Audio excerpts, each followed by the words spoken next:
बीएमसीच्या निधी वाटपामध्ये साटम फॅक्टरची चर्चा। साटम यांच्या मतदारसंघातील नगरसेवकांवर निधीची खैरात।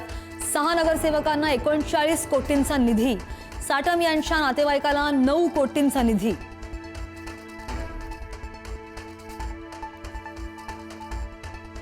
बारामती आणि राहुरी पोटनिवडणुकीसाठी मुख्यमंत्री फडणवीस आजपासून प्रचाराच्या मैदानात। अक्षय कर्डिलेंच्या प्रचारासाठी मुख्यमंत्र्यांची आज राहुरीमध्ये सभा।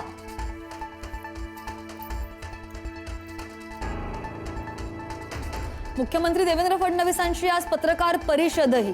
महिला आरक्षण विधेयकाच्या समर्थनार्थ 21 एप्रिलला महायुतीचा जन आक्रोश मोर्चा। मोर्चानंतर वरळी डोममध्ये जाहीर सभेचं आयोजन।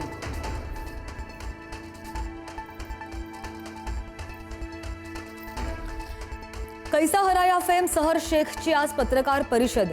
वडिलांच्या जात प्रमाणपत्र वैधतेवरून सहर शेखचं नगरसेवक पद अडचणीत। पत्रकार परिषदेमधून भूमिका स्पष्ट करणार।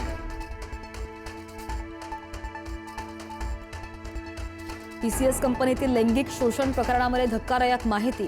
कॅन्सरग्रस्त पित्याच्या उपचारासाठी पीडितेनं कॉर्पोरेट जिहाद सोसल्याची माहिती। कुटुंबाची जबाबदारी असल्यानं नोकरीसाठी धर्मांतरणाच्या छुप्या अजेंड्याला बळी।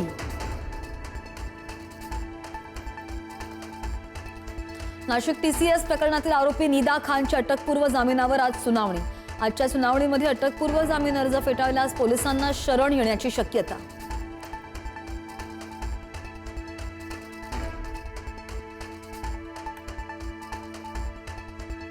नागपूरमध्ये धार्मिक चालीरीतींचं पालन करण्यासाठी एनजीओतील तरुणींवर दबाव। एनजीओ चालक रियाज काझीला पोलिसांनी केली अटक। एनजीओ चालकाकडून 2 वर्षांपूर्वी तरुणीचा विनयभंग।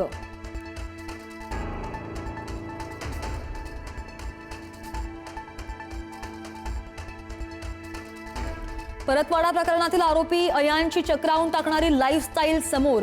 पिस्तूल, 3 ते 4 आयफोन्स, थार गाडी आणि पैशांच्या बंडलचा व्हिडिओ समोर। लक्झरी लाईफस्टाईलचा व्हिडिओ समोर।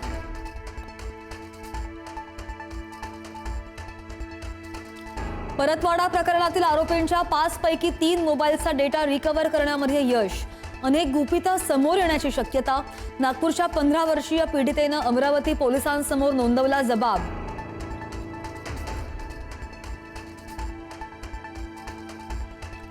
हिंदुत्ववादी संघटनांकडून यवतमाळमधील राळेगाव बंदची हाक।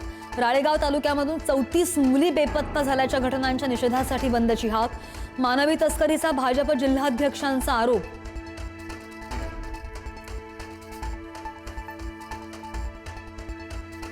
डोंबिवलीजवळ रुळावरून लोकलचा डबा घसरला। रेल्वे वाहतुकीवर परिणाम। आठवड्याच्या पहिल्याच दिवशी नोकरदारांचे हाल। लोकल रिकामी असल्यानं मोठा अनर्थ टळला।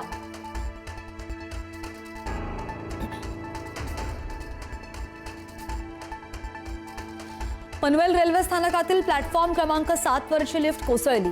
लिफ्ट कोसळल्यामुळे 4 प्रवासी अडकले। सुदैवानं कुणालाही दुखापत नाही। लिफ्टमधील सुरक्षेचा प्रश्न ऐरणीवर।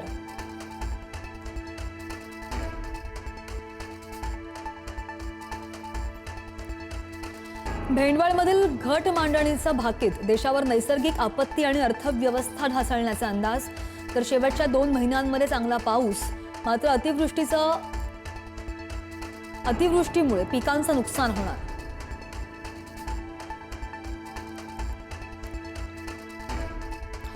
इराण आणि अमेरिकेमधील आजची शांतता चर्चा अनिश्चित। चर्चेसाठी शिष्टमंडळ पाकिस्तानला पाठवणार नसल्याची इराणची माहिती। तर इराणकडे शेवटची संधी। करारावर स्वाक्षरी न केल्यास पूर्ण देश उद्ध्वस्त करू, अमेरिकेचा इशारा।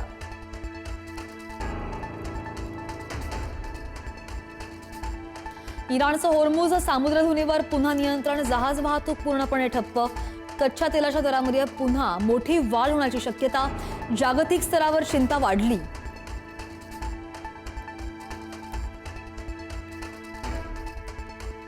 आणि इराणी मालवाहू जहाज तुस्का अमेरिकेच्या ताब्यात। ट्रम्प यांचा दावा।